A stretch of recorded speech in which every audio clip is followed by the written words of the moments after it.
Bom, agora falando do último tópico da colaboração online, vamos aplicar boas práticas em trabalhos em equipe online. A comunicação clara e frequente. A base de qualquer equipe remota bem-sucedida é a comunicação eficiente. Isso significa utilizar canais apropriados, chat, vídeo, e-mail para cada tipo de mensagem, estabelecer horários e rotinas para reuniões e alinhamentos, incentivar a escuta ativa e o feedback construtivo entre os membros. Não só comunicação eficiente com equipe remota, isso deve ser feito, tá? Uma empresa deve ter todos esses pilares, desde que também seja uma empresa séria, né? Ter esses pilares aí quando os funcionários estão trabalhando fisicamente no escritório. Então, aqui, vamos falar do utilizar canais apropriados, chat, vídeo e e-mail. Todos nós sabemos, ou deveria saber, que o e-mail ele é uma coisa mais documentada, né? Então você vai ter uma coisa mais, um assunto mais sério ali para você mandar por meio de e-mail. Não é à toa que quando você vai escrever um e-mail você tem certas cordialidades. Então o e-mail vai ser uma coisa mais séria, né? Documental. O chat, a gente pode ter uma coisa mais descontraída, né? Não sei, tem um grupo de trabalho e a gente pode conversar, às vezes também trivialidades, né? Mas não muito. E tem o vídeo, que seria, no caso, as reuniões. As reuniões seriam por meio daquela ferramenta que eu já citei na aula passada, do Teams, né? Ou qualquer outra ferramenta como o Zoom, corporativa, né? Para fazer essa ligação entre as pessoas. E já fazendo um gancho aqui, estabelecer horários e rotinas para reuniões e alinhamentos. Bom, quando você tem alguns objetivos e esses objetivos dependem de muitas pessoas, às vezes o desempenho de uma pessoa, o desempenho de outra, não pode, às vezes pode não estar alinhado ali com o que é desejado no final dessa maratona, né? Dessa corrida de objetivos, de acordo com a sprint, digamos que 15 dias, 7 dias.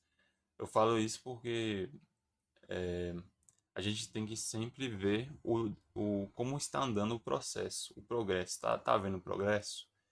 Se sim, ok. Se não, o que está acontecendo? E rearranja até conseguir alinhar de forma correta, né? Por isso tem que ter essas reuniões, né? De uma em uma semana, duas reuniões na semana, para ver como que está o progresso daquela tarefa.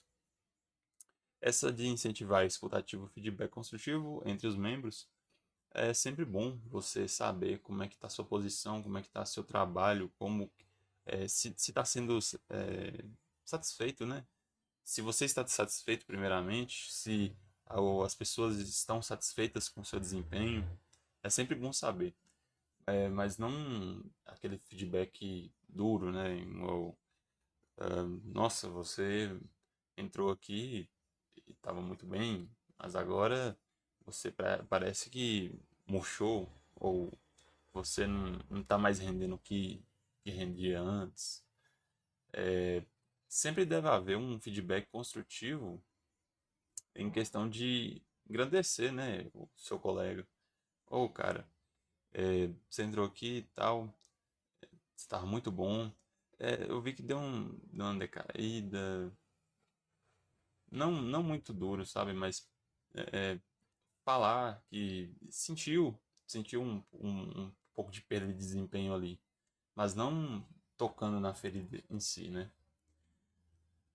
Organização.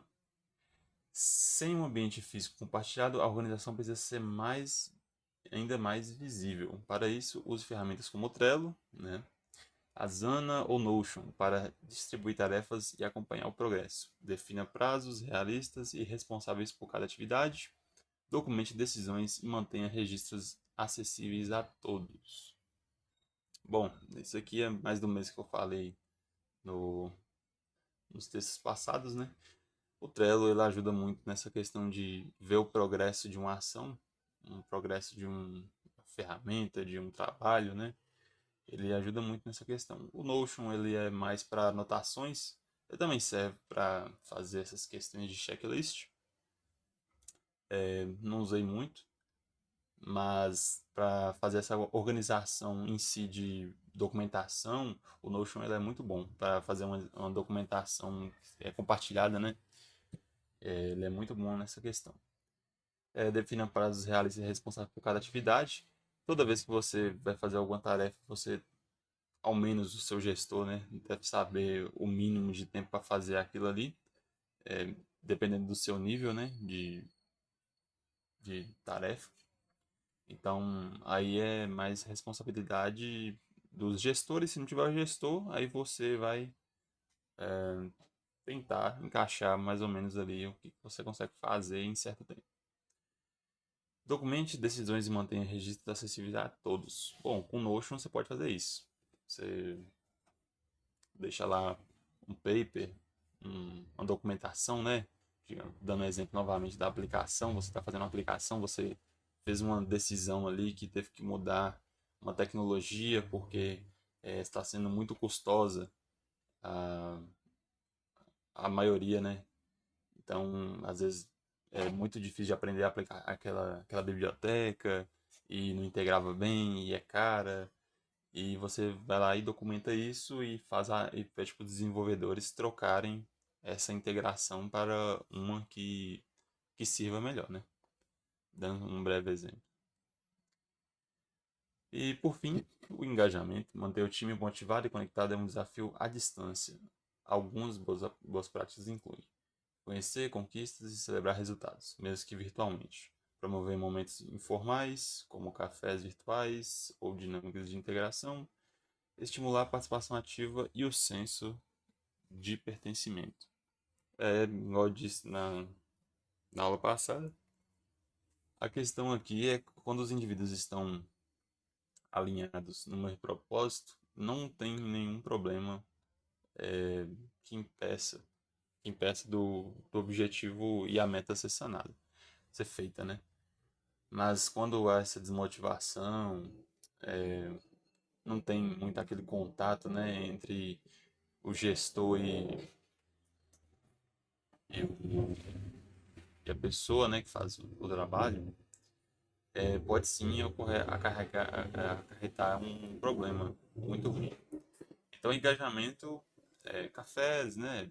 Você sai ali com o pessoal do corporativo, comer um lanche, às vezes, como é uma coisa online, celebrar, né? Poucas coisas com reuniões de festa e afins, mas sempre deve haver esse engajamento de colocar a pessoa para fazer parte mesmo, né? Daquele objetivo, daquela meta. Bom, obrigado por assistir até aqui.